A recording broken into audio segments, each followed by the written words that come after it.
Ok? Energia, né? De um modo geral, a energia pode ser definida como capacidade de realizar trabalho ou como resultado da realização de um trabalho, né? Então, por exemplo, energia do Sol, uma das funções dele é gerar calor, né? Então, na prática, a energia ela é melhor sentida do que a gente pode definir ela, né? Quando a gente olha para o Sol, quando a gente está no Sol, a gente sente muito mais fácil, né, a temperatura aumentando. Isso faz com que a gente tenha essa sensação do que é realmente energia. No próximo slide aqui, a gente vai ver algumas formas de energia, né? As formas de energia ou modalidades de energia. A gente vai falar de energia cinética e energia potencial. A energia cinética ela está associada a movimento dos corpos. Então, por exemplo, a gente pode observar aqui o skatista andando de um lado para o outro, né?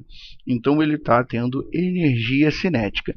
Porém, quando ele chega no topo aqui da rampa, ele tem uma energia potencial, ou seja, é uma energia armazenada que depois pode ser convertida em movimento, ok? E aí, na definição que a gente tem aqui dentro do slide, né, a energia potencial armazenada num corpo material ou numa posição no espaço. Então, essa imagem aqui está se referindo à posição no espaço, né? A partir de uma modificação do seu estado, pode ser citadas, por exemplo, energia potencial gravitacional, energia química, energia de combustível e energia existente nos átomos. Para a nossa disciplina, o mais importante é realmente a energia contida nos átomos, que é mais difícil da gente mensurar, né? Mas que no decorrer da nossa matéria a gente vai conseguir determinar melhor e entender, compreender um pouco melhor sobre essa energia existente nos átomos. Vamos exatamente isso aqui, né? Ó, a massa. Isso significa que quanto maior a massa, maior a energia associada ao movimento. Ou seja, maior energia tem esse átomo. Voltando lá onde nós estávamos, né? Então aqui, ó, o urânio ele possui uma maior energia. A gente observa aqui, ó, o hidrogênio com apenas um próton. E aí, olha só, interessante. Eu tenho um próton. Se eu passo para 2 prótons, eu já tenho hélio. Se eu passo para 3 prótons, eu já tenho lítio. Quando eu pulo lá para 92 prótons, eu tenho urânio. E isso vai crescendo, né? Conforme a quantidade de prótons aumenta, conforme a quantidade de massa aumenta, eu aumento também a energia deste meu átomo. Ok? Os isótopos, né? Isótopos. Na radiologia a gente vai trabalhar muito com radioisótopos. Então é a parte mais interessante da física para a gente é trabalhar com esses radioisótopos, né? O número de nêutrons no núcleo pode ser variável, pois ele tem a mesma carga elétrica. Com isso, o mesmo elemento químico pode ter massas diferentes, né? Um átomo de mesmo elemento químico com massas diferentes são denominados isótopos. Um exemplo que a gente pode citar aqui e mostrar é o hidrogênio, que apresenta 3 isótopos, né? Hidrogênio, deutério e trítio. Olha aqui o que a gente pode observar aqui. A gente tem um próton, um próton, um próton. O que diferencia o hidrogênio do deutério é ele possuir um nêutron a mais. E o que diferencia o hidrogênio do trítio é que ele possui um próton e 2 nêutrons. Ok? Então, basicamente, se a gente for simplificar o que seria, basicamente, podemos dizer que isótopos são elementos que possuem a mesma quantidade de prótons, mas números de nêutrons diferentes. Ou seja, vai ser o mesmo elemento químico, porém com um número de nêutrons diferentes. Ok?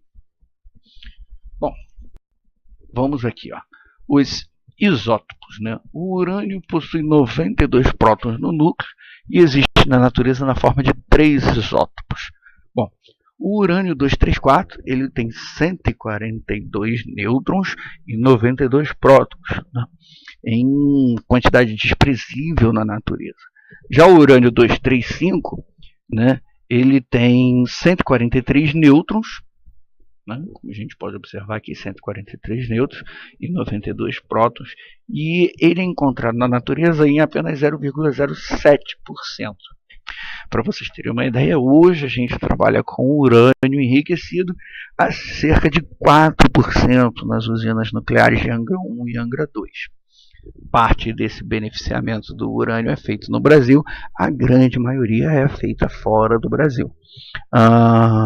O Brasil é um dos detentores das maiores fontes, né, das maiores minas de urânio do planeta. Tá? Mais uma informaçãozinha aí só para complementar a aula.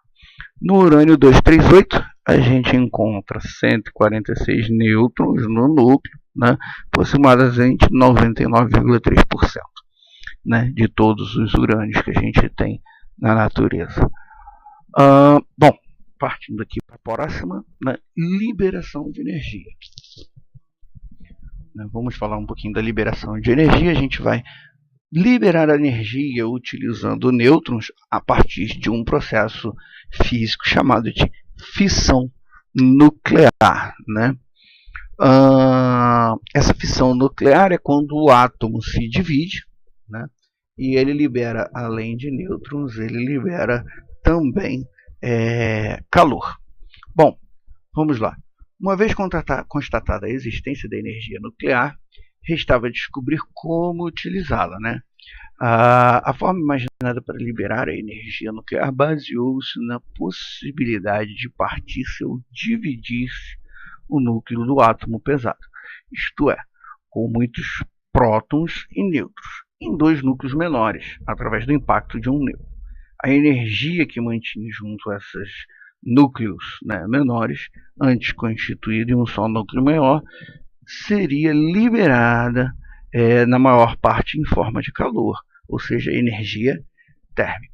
Então, as usinas nucleares que a gente vê hoje, elas usam esse processo, né, de você fissionar, ou seja, dividir um núcleo de urânio 235 em dois núcleos menores. Quando a gente acontece isso, né, a gente libera, além de muita energia em forma de calor, a gente libera mais 3 nêutrons aqui.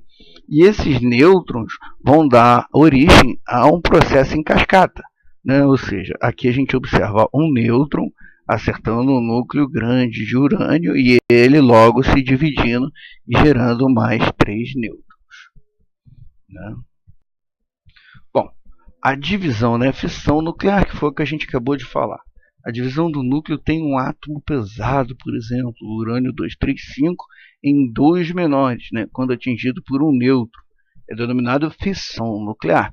Seria como jogar uma bolinha de vidro, um nêutron contra vários outros agrupados no núcleo. Aqui a gente tem o desenho mais uma vez, né, exemplificando o nêutron acertando um grande núcleo de urânio e ele se dividindo em outros dois menores, liberando 3 nêutrons e uma grande quantidade de energia em forma de calor, né?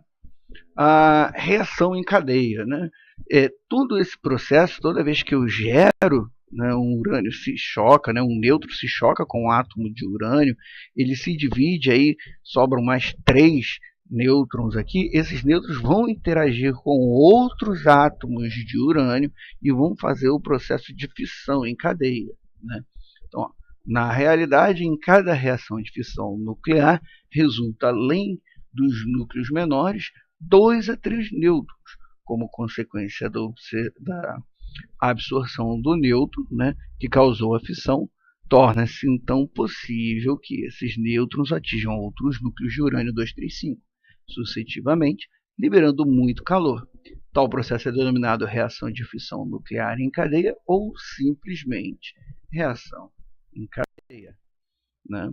Então, controle, né, dessa reação de fissão nuclear em cadeia. Vamos lá. A descoberta, né, da grande fonte de energia no núcleo dos átomos e a forma de aproveitar, restava saber como controlar a reação em cadeia, né, que normalmente não pararia até consumir todo o material, né, o material físsil que sofre fissão nuclear, como no caso o urânio 235, né? Bom, Para a gente controlar isso dentro de uma usina nuclear, dentro, né, de um vaso de pressão, como está mostrando aqui, né, um vaso de pressão dentro de uma usina nuclear, a gente usa alguns elementos químicos como o boro, na forma de ácido bórico, ou de metal, o cádmio. Né? São barras metálicas, né, que têm a propriedade de absorver os nêutrons produzidos pela fissão nuclear. Então, quando essas barras elas entram, né, no meio de outras barras que estão cheias de urânio 235, elas têm a capacidade de ir absorvendo os nêutrons e faz com que isso elimine, né, ou diminua a quantidade de nêutrons gerados. E isso faz com que a gente consiga controlar os nossos reatores nucleares, né, na hora da geração.